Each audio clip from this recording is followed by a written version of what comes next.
All right, everyone. So welcome back to the blog post. This is the big blog post. If you guys don't remember, from December 17th, this was the big Friday blog post. But what I want to talk about specifically, and let's zoom, oh, not that far. Let's zoom in a little bit.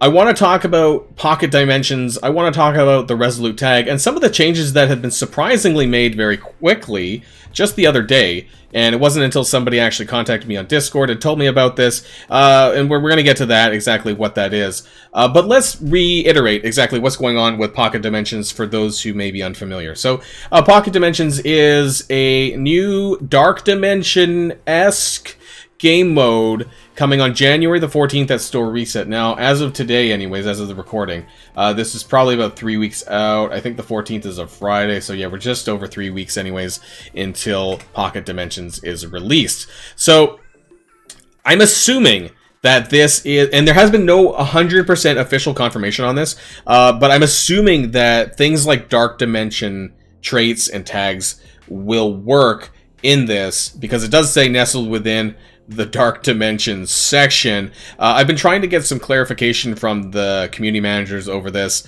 I don't know if they've just been on holiday, or they just don't want to reply to me, or they don't have the answers. But I haven't been able to get 100% yes or a no answer.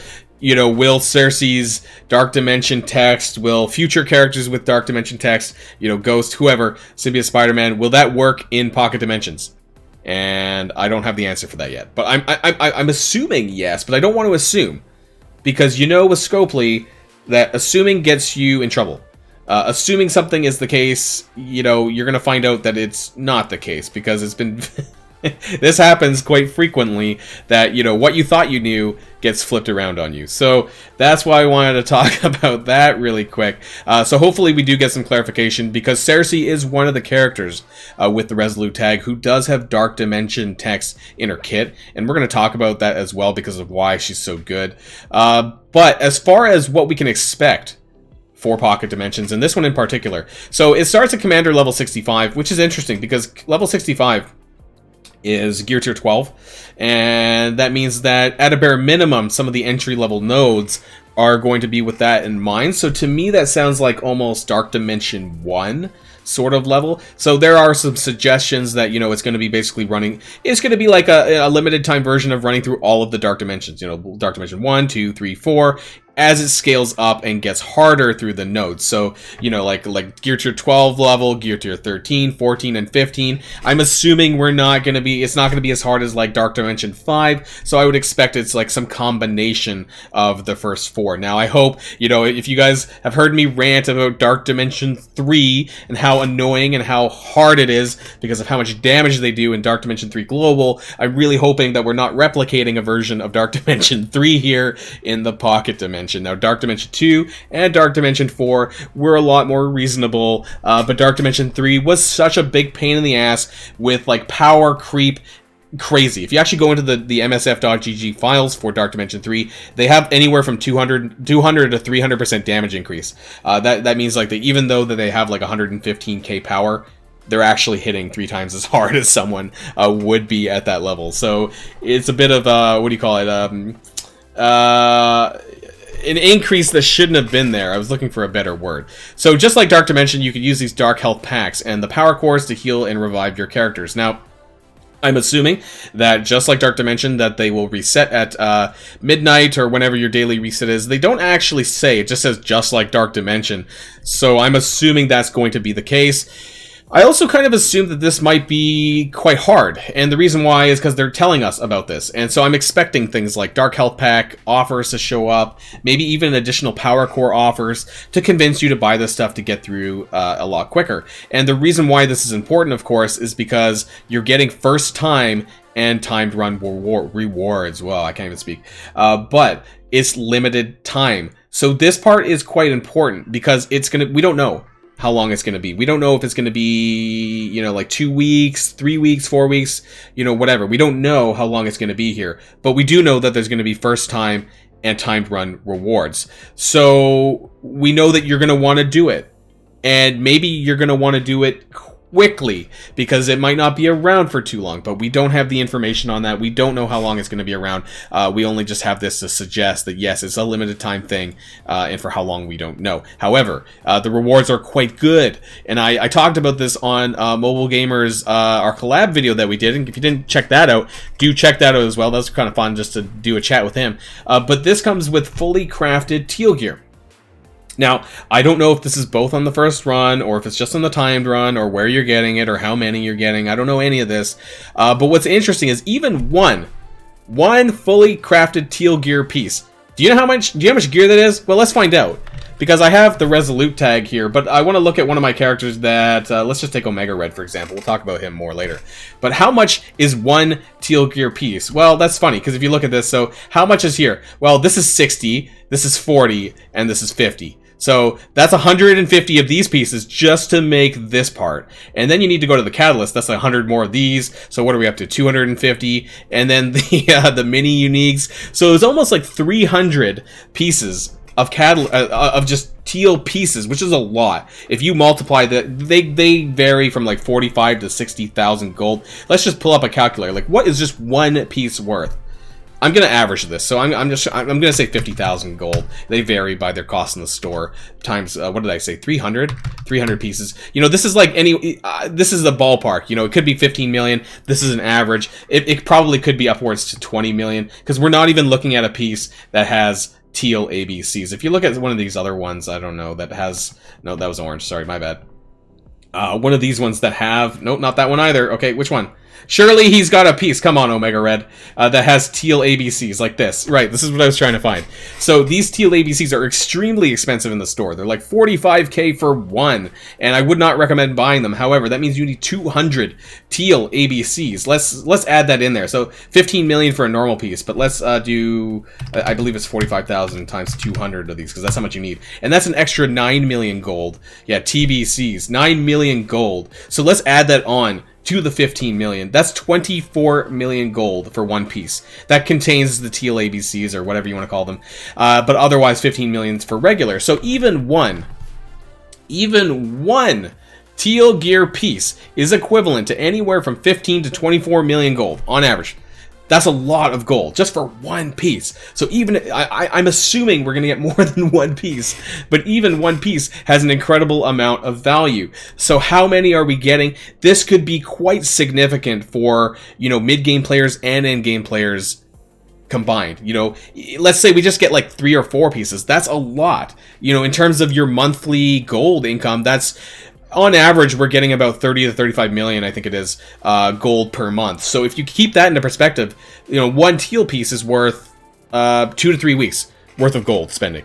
So if there's like 5, that could be like 2 months in one run, hypothetically. So there's a lot of value here, and even just a handful of pieces. And that's not even counting the orange gear and all the other stuff that you're getting in this, including the silver, gold promotions, and more. So take this seriously.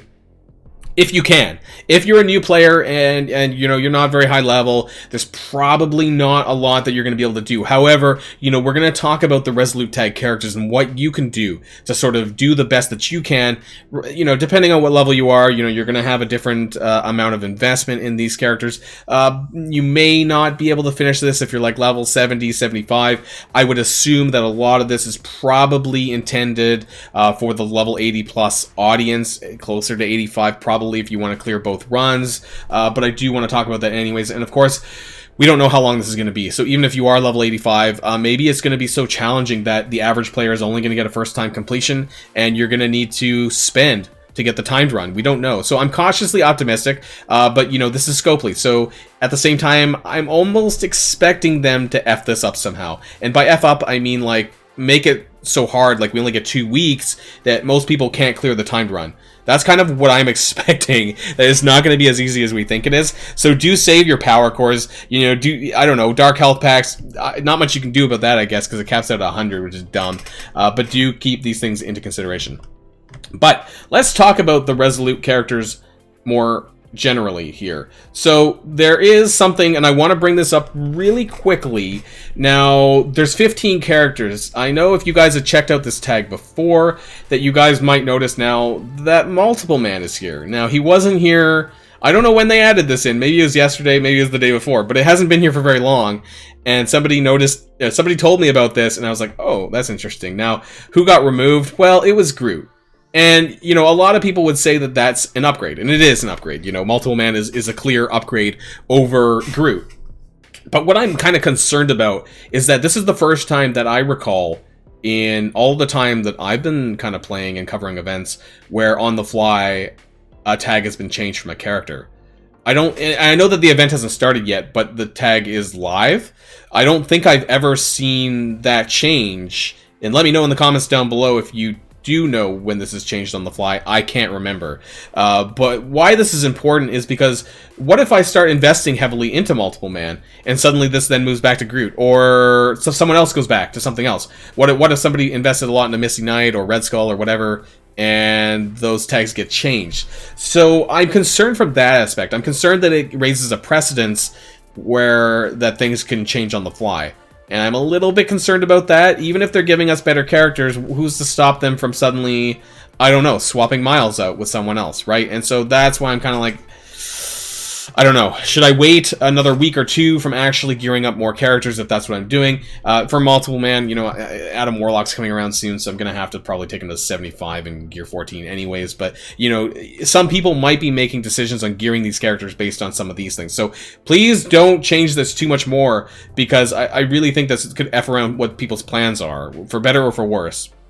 So here's the Resolute tag roster. Now, what we can guarantee for sure that you're probably going to want to run, assuming they don't screw up anything more and change any more characters, I think we're basically looking at guaranteed lock-ins for me would be Omega Red, bit of a no-brainer here probably, and Cersei, also a bit of a no-brainer here. And the reason why I wanted to bring her up as well is that Cersei has special Dark Dimension traits. Now, some people might not remember this if you haven't actually used her in Dark Dimension, and this is why it gets back to what I said earlier on, is whether or not the Pocket Dimensions is actively considered a Dark Dimension. I think that it is, but we haven't had official confirmation on that, and that's kind of important. So she gets defense up for 2 turns to self and all allies on spawn in Dark Dimension. So this is really important, because this is really good. This giving on spawn defense up for 2 turns to everyone, regardless of who they are. So this is really important. And there's some other stuff in here as well. I'm pretty sure she gets extra damage in Arena or Dark Dimension, also to Icarus, but this doesn't matter because he doesn't have the Resolute tag.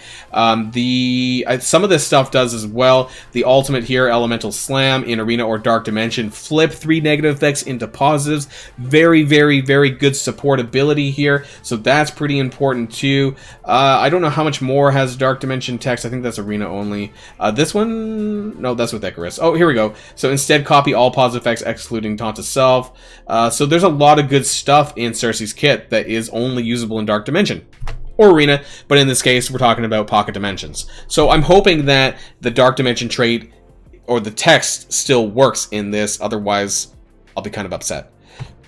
So that's what makes Cersei so good. I'm not really going to go into detail individually on these characters' kits, but I kind of want to talk about some of the characters that you might want to bring up. So now that we have Multiple Man here, I actually think that Multiple Man could be a very good choice for your Plan A team, because he can tank in a very weird way. You know, he spawns clones every time he gets hit.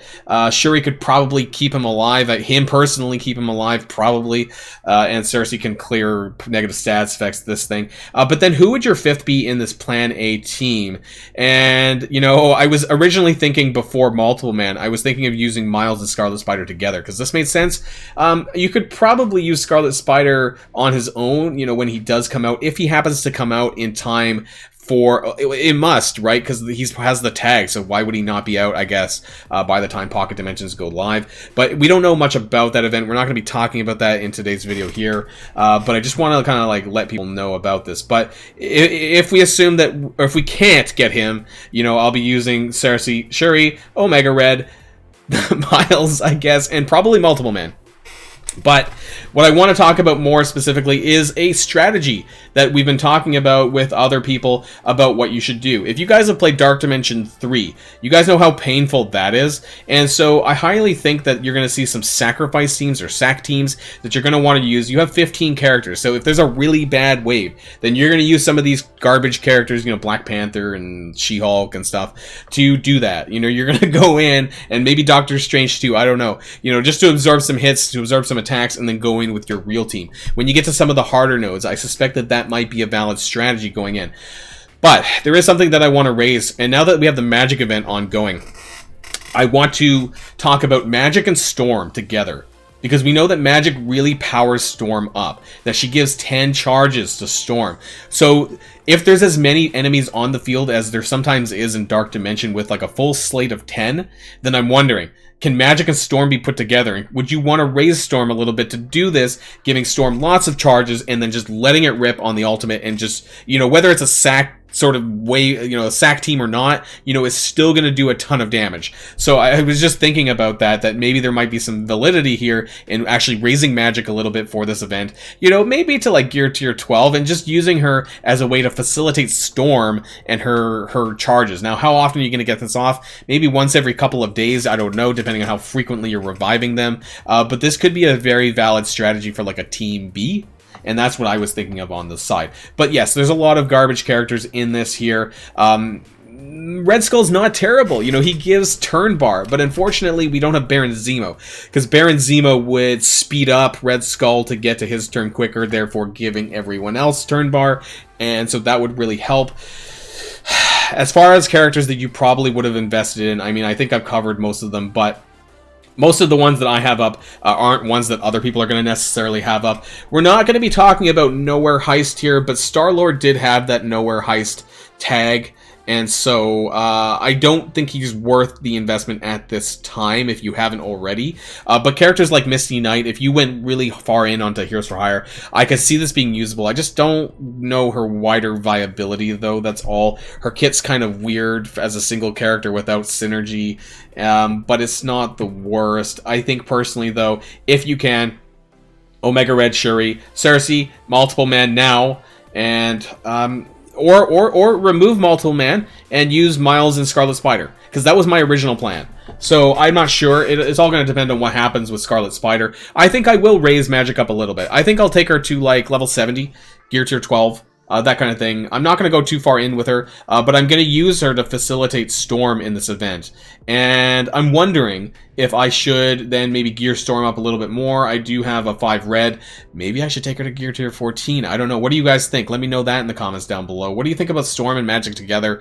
You know, are you going to put some any extra gear into her or not? I might have to get the tier 4s because she does get more charges with Magic on the passive, and I might need to get this one. Oh, no, wait, not this one.